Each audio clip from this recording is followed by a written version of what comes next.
If you're worried about your child's weight, you've probably had this thought of, should I say something? And if you're like most parents, you've probably worried about saying the wrong thing because, on one hand, you want to help, you care about your child's health, you want them to feel confident, you want them to avoid struggles that could affect them later in life. But on the other hand, you've probably heard stories from adults who still remember comments that were made about their weight when they were children. Maybe one of those memories are from yourself.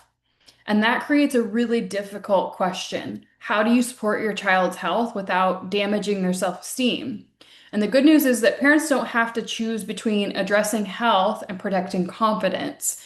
In fact, the healthiest approach supports both. One of the biggest mistakes parents make is believing they need to talk about weight in order to help their child. Most of the time, that's actually not what children need. They rarely feel motivated by conversations about weight and clothing size or BMI charts or appearance. What they really respond to is how they feel. More energy, more confidence, better sleep, feeling stronger, being able to keep up with their friends or feeling proud of themselves. So instead of saying, we need to get you to lose some weight, pretty bold, pretty blunt, try saying, I want to help you feel your best.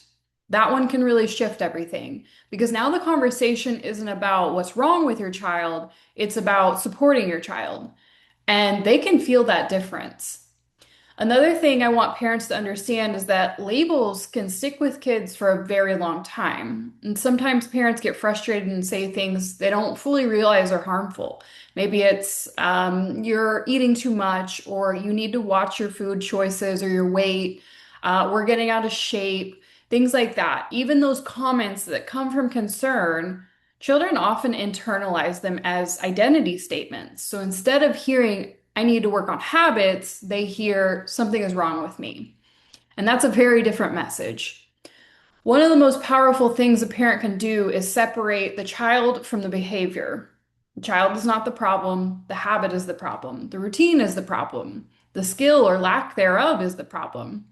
But your child is never the problem. And I know you feel that. So when the child feels judged, they can become very defensive.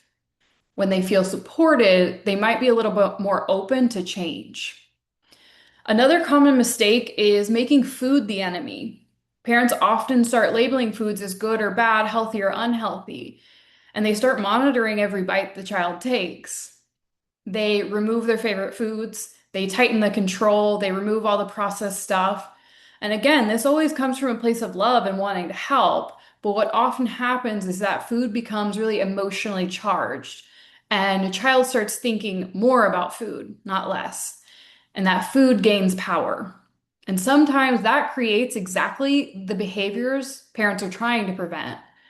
So instead of focusing on what foods need to be removed, try focusing on what habits can be added. More family meals, more protein at breakfast, more movement, more sleep, more structure, water. Those changes tend to feel supportive instead of restricted. Something else that parents often overlook is just listening. Many parents go into these conversations ready to teach, ready to explain or fix. Of course, as a parent, that's what you think, right? But a child often needs to feel heard before they're willing to make changes. So try asking questions. How do you feel about your health? What feels really hard right now? Is there something you want to improve? What would make you feel more confident? And you might be surprised by what you learn. Sometimes they're already struggling more than parents realize. And maybe they're being teased or they feel embarrassed. Sometimes they're frustrated too. So listening creates that trust in that space, and that trust can create the change. Another strategy that helps tremendously is making healthy habits a family effort. Children don't want to feel isolated or singled out. Imagine being told, we're changing all of this because of you. Most kids would feel ashamed. Instead, try to make this a family approach. Family walks after dinner, family meals, a family fitness challenge or goals. And healthy habits sometimes are you're doing things together rather than isolating them. And finally, I want parents to remember this. The goal is not weight loss. And I know that's where this started. but that's not going to be the goal. Weight loss should be the side effect. The goal should be helping your child build confidence, build healthy habits, skills, self-trust, because those are the things that create the lifelong health.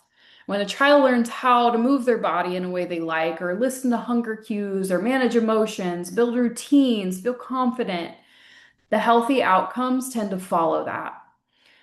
But when the entire focus becomes about their weight and the scale, we often lose sight of the bigger picture. If you're worried about your child, remember this.